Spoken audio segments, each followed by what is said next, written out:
Oke, siap-siap ya. Karena kali ini kita bakal bahas sesuatu yang, wow, keren banget.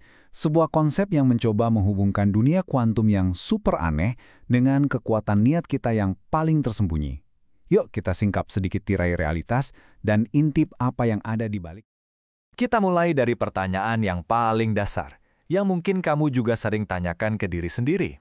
Apa iya ya, pikiran kita ini beneran bisa loh ngebentuk realitas di sekitar kita?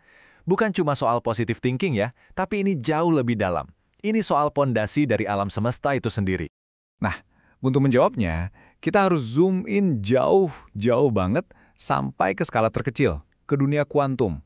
Di sana tuh aturannya aneh. Ada yang namanya efek mengamat. Gampangnya gini, partikel-partikel di sana itu kayak malu-malu gitu. Mereka ada di lautan kemungkinan. Sampai akhirnya ada yang ngeliatin atau mengamati mereka. Baru deh mereka milih mau jadi apa. Proses pemilihan ini punya nama keren, kolaps gelombang kuantum. Bayangin deh, sebelum diamati, sebuah partikel itu kayak gelombang dengan kemungkinan tak terbatas. Dia bisa di mana saja. Tapi begitu kita ukur, celup.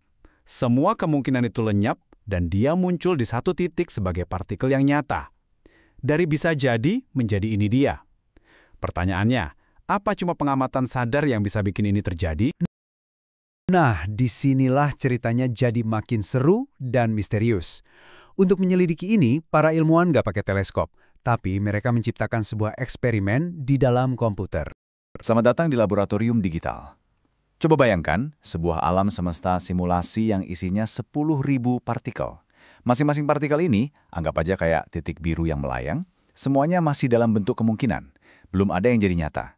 Semuanya murni potensi. Aturan mainnya gampang. Ngikutin buku teks fisika kuantum. Kalau kita sebagai pengamat dengan sadar memilih atau mengamati satu partikel, partikel itu wajib runtuh jadi nyata. Sebaliknya, kalau kita diamin aja, ya dia harusnya tetap melayang sebagai potensi. Simpel kan? Seharusnya begitu. Oke, eksperimen pun dijalankan. 10.000 partikel ini dibiarkan begitu saja. Nggak ada yang ngintip, nggak ada yang milih, nggak ada keputusan sadar sama sekali. Sesuai aturan tadi, harusnya ya nggak terjadi apa-apa dong. Tapi, disinilah keanehan muncul. Tiba-tiba tanpa ada sebab yang jelas, sesuatu mulai terjadi. Di tengah lautan potensi yang tenang itu, beberapa partikel mulai berubah wujud. Ada sesuatu yang memicu mereka untuk menjadi nyata, padahal nggak ada yang menyuruh mereka. Dan ini dia angka kuncinya, 400. Bukan cuma satu atau dua, tapi tepat 400 dari 10.000 partikel itu bangun dari dunia potensi dan menjadi kenyataan. Seolah-olah ada keputusan yang sudah dibuat, padahal nggak ada siapa-siapa di sana yang membuat keputusan. Jadi, kalau kita lihat datanya, jelas ada anomali. Sebanyak 4% dari partikel ini nakal, mereka runtuh dengan sendirinya. Sementara 96% sisanya sih nurut sama aturan.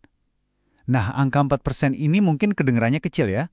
Tapi di dunia sains, anomali sekecil ini tuh kayak bisikan misterius yang bilang, "Hey, ada sesuatu yang kamu belum tahu di sini."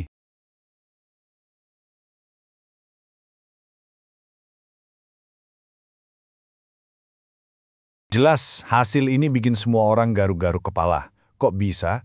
Ini menantang semua yang kita kira kita tahu dan membawa kita ke jantung persoalan. Jadi, kalau bukan pengamatan sadar yang bikin 400 partikel itu jadi nyata, lalu apa dong? Ada kekuatan tak terlihat apa yang bekerja di balik layar? Kekuatan apa yang bisa, narik sesuatu dari dunia mimpi ke dunia nyata? Nah, para peneliti yang membuat simulasi ini punya jawaban. Mereka memberi nama pada kekuatan misterius ini. Namanya prakehendak. Jadi, apa sih prakehendak itu? Konsepnya brilian, sungguh. Prakehendak itu adalah niat itu sendiri. Bukan tindakan memilih ya, tapi kecenderungan untuk memilih. Bayangin, sebelum kamu benar-benar mutusin mau pesen kopi, ada niat kecil di pikiranmu, kayaknya pengen ngopi deh. Nah, rasa pengen itulah prakehendak. Itu adalah energi dari sebuah niat yang muncul, bahkan sebelum kita sadar kita akan memutuskan. Saya suka banget istilah yang dipakai penelitian ini. Prakehendak. Itu seperti resonansi hasrat. Keren ya? Jadi dia itu belum jadi pilihan pasti. Kayak nada musik yang belum dipilih, tapi getarannya udah terasa di udara. Dan ternyata, getaran niat murni ini cukup kuat untuk menggoyang keseimbangan dunia kuantum yang sangat rapuh. Dan ini membawa kita pada implikasi yang luar biasa dalam. Ini semua ternyata tentang kekuatan dari niat itu sendiri. Jadi poin utamanya adalah ini dan ini gila banget sih. Niat kita, bahkan yang cuma ada di dalam hati, yang gak kita ucapin, yang paling sunyi sekalipun, itu punya bobot, punya masa pengaruh yang nyata.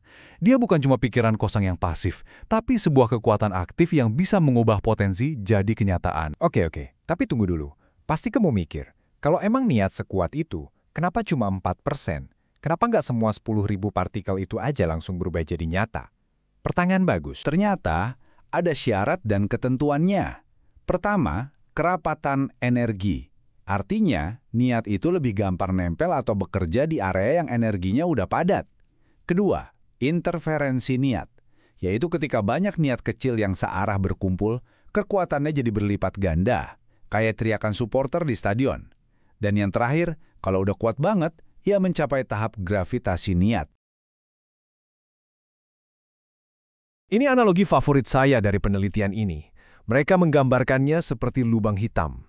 Bayangkan sebuah niat yang jadi begitu fokus, begitu padat, dan begitu intens, sampai-sampai dia menciptakan gravitasinya sendiri. Dia nggak lagi sekedar mendorong realitas, tapi benar-benar menarik realitas ke arahnya. Memaksa potensi untuk mewujud. Wow! Jadi, apa yang bisa kita ambil dari semua ini? Pertama, menciptakan realitas itu nggak selalu butuh tindakan nyata.